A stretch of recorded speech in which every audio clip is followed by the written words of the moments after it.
Hello everyone, welcome to KV student guild. तो दोस्तों, आज हम करने जा रहे हैं उस चैप्टर का पार्ट 2 जो हमने कल छोड़ा था। तो चलिए शुरू करते हैं। हमने लास्ट इस पेज को पूरा कर लिया था और हमें पेज नंबर 2 की तरफ जाना है। तो चलिए जाते हैं। So now the page is here. So let's start that our journey begins with this signs. So these forces are connected to powerful weather events like storm and cyclones. मतलब ये जो फोर्सेस हैं वो किससे कनेक्टेड है? ज्यादातर powerful weather से, जो कि जैसे क्या स्टॉर्म और cyclones that affect our daily life, agriculture and even our safety. ये हमारी इन चीजों में बहुत मदद करता है।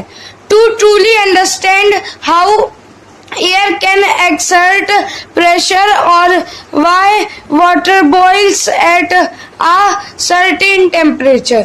और हमें ये भी बताता है कि ये हमें साइंस को समझने की एबिलिटी भी देता है, जैसे कि जो एयर है, वो एयर जो प्रेशर है उसका वो कैसे आता है और पानी एक ही लेवल पर बॉयल कैसे होता है ना। तो चलो अब आगे देखते हैं।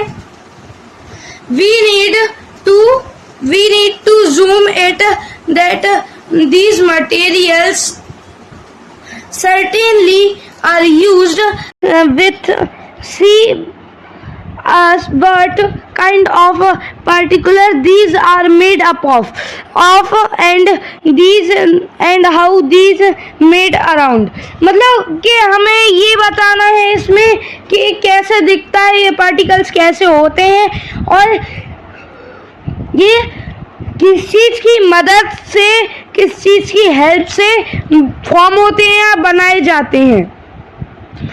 Everything around us is made of tiny particles. हर चीज यहाँ पर बहुत छोटे छोटे पार्टिकल से बनाई जाती है।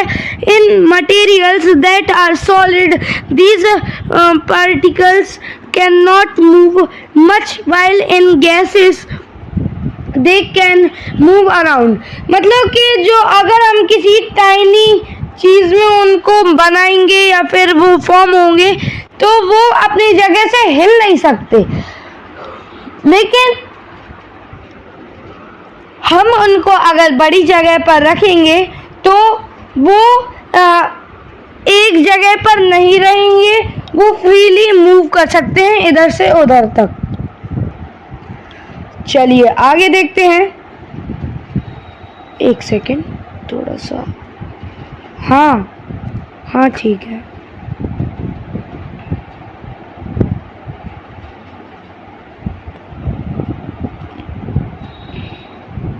तो classifying these around us in an important feature of science. We can also classify materials around us into elements, pure substance, compound too.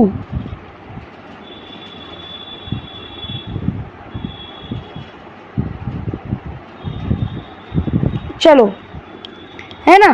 तो इसका मतलब हमें इसको क्लासिफाई करना है और बताना है कि इम्पोर्टेंट फीचर क्यों है साइंस का, और बाकी यही सब बातें इसमें बताई गई हैं वगैरह वगैरह।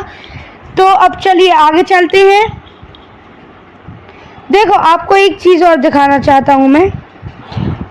तो चलिए अब आगे चलते हैं।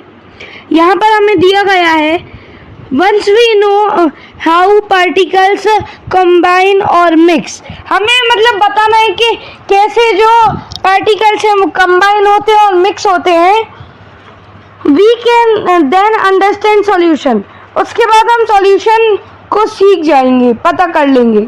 For example, how sugar dissolve in tea. कैसे जो शुगर है वो पानी में मिल जाती है टू मेक इट स्वीट, इसको मीठा बनाने के लिए। From the world of particles and mixtures we then move into the world on light। हमें मतलब ये पार्टिकल्स जो हैं वो वर्ल्ड्स में वो मिक्सचर हैं और वो मूव कर सकते हैं वर्ल्ड में एक लाइट की स्पीड से। We will study now light rays reflect of एक सेकेंड, हाँ, of flat and curved mirror and bend। अब यहाँ पे हमें और कुछ भी दिया गया है और ये देखो, मैं एक से, अरे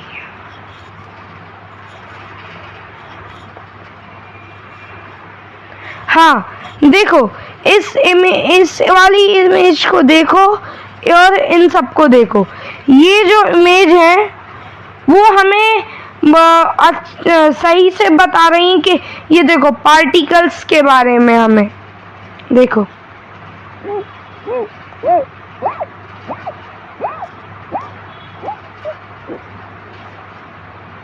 सॉरी ये ज्यादा हो गया, ये ज्यादा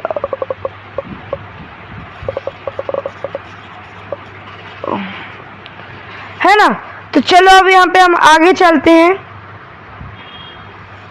गाइज हम जल्दी जल्दी ये चैप्टर करेंगे और मैं क्या आपसे ये बोलना चाह रहा हूँ कि आप भी थोड़ा हमें कंट्रीब्यूशन दीजिए, तो आप हमें सपोर्ट कीजिए, हमारी हेल्प करिए। आप जितने और वीडियो अच्छा लग रहा तो इसको लाइक और सब्सक्राइब कीजिए और अपने कम से कम दोस्तों को और उनको फ्रेंड्स को शेयर कीजिए ताकि हम और अच्छे से आपको बाकी चीज़ें बताएं। और जैसे ही हम ये चैप्टर्स ख़त्म कर लेंगे उसके बाद हम इनके एक वर्क बुक और एक एग्ज़ाम शीट जैसे भी सेंड करेंगे। ओके, तो हम यहाँ पर अब आ जाते हैं। It's not just a polished mirror that reflect light, rough surface reflected light as well, as so does the moon, depends on the relative position of the earth.